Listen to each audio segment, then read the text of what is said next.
நான் இன்னைக்கு எதை பற்றி சொல்ல போகிறேன் தெரியுமா? கொரியாண்டர் சீட்ஸ், கொத்தமல்லி விதைகளுக்கு என்னென்ன நன்மைகள் இருக்குன்னு சொல்ல போகிறேன். நான் உங்கள் சித்த மருத்துவர் தீபிகா ரவிசங்கர் பேசுகிறேன், அட்லாண்டாலேருந்து. கொரியாண்டர் சீட்ஸில் இருக்கிற அந்த ஸ்ட்ராங் ஃப்ளேவருக்கு காரணம் லினலூல் அப்படின்ற எசென்ஷியல் ஆயில் தாங்க.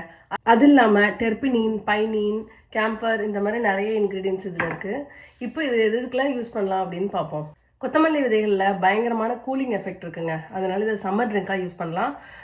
நல்லா தண்ணியில் கொதிக்க வச்சுட்டு அதை கூல் பண்ணிவிட்டு நீங்கள் வந்து ட்ரிங்க் மாதிரி சம்மரில் யூஸ் பண்ணலாம். இதில் நிறைய ஆன்டி பாக்டீரியல் ஆக்டிவிட்டி இருக்குங்க. அதனால பிம்பிள்ஸ் ரெடியூஸ் பண்ணுறதுக்கும் ஸ்கின் இன்ஃப்ளமேஷன் ரெடியூஸ் பண்ணுறதுக்கும் யூஸ் பண்ணலாம். அது எப்படி வந்து ஸ்கின் மேலே யூஸ் பண்ணுறது? அந்த கொரியாண்டர் டீ சொன்னேன்ல, அந்த மாதிரி பண்ணிவிட்டு அதை ஒரு க்ளீன் கிளாத்தில் தொட்டு நினச்சிட்டு நீங்கள் வந்து ஸ்கின் மேலே மசாஜ் மாதிரி பண்ணலாம். இது கிட்னி ஃபங்க்ஷனுக்கு ரொம்ப சப்போர்ட் பண்ணுதுங்க. கிட்னியில் இருக்க டாக்ஸின்ஸை ரிமூவ் பண்ணுறதுக்கு இந்த கொத்தமல்லி விதைகள் ரொம்ப உபயோகமாக இருக்குது. அதனால இதை டீடாக்ஸ் வாட்டராகவும் பயன்படுத்தலாம். தொண்டையில் இருக்கிற சோர் த்ரோட்டுக்கு நான் நிறைய டிப்ஸ் சொல்லியிருப்பேன். அதில் ஒன் ஆஃப் த டிப்ஸாக இதையும் சேர்த்துக்கோங்க. கொரியாண்டர் வாட்டரை வந்து கார்கிள் பண்ணலாம். தொண்டையில் ஊற்றி நல்லா கொப்பளிக்கலாம் சத்தம் வர மாதிரி. டைஜஷனை இம்ப்ரூவ் பண்ணி கேஸு, அசிடிட்டி இதெல்லாம் குறைக்கிறதுக்கும் ரொம்ப ஹெல்ப் பண்ணுது. இன்னொன்று நம்மளுக்கு தெரியாது, ஐ இரிட்டேஷன் அண்ட் ஸ்வெல்லிங்க்கு இது ரொம்ப ஹெல்ப் பண்ணுதுங்க. நீங்கள் கொரியாண்டர் வந்து கொஞ்சமாக போட்டு அந்த கொதிக்க வச்ச தண்ணியில் கண்ணை கழுவலாம்.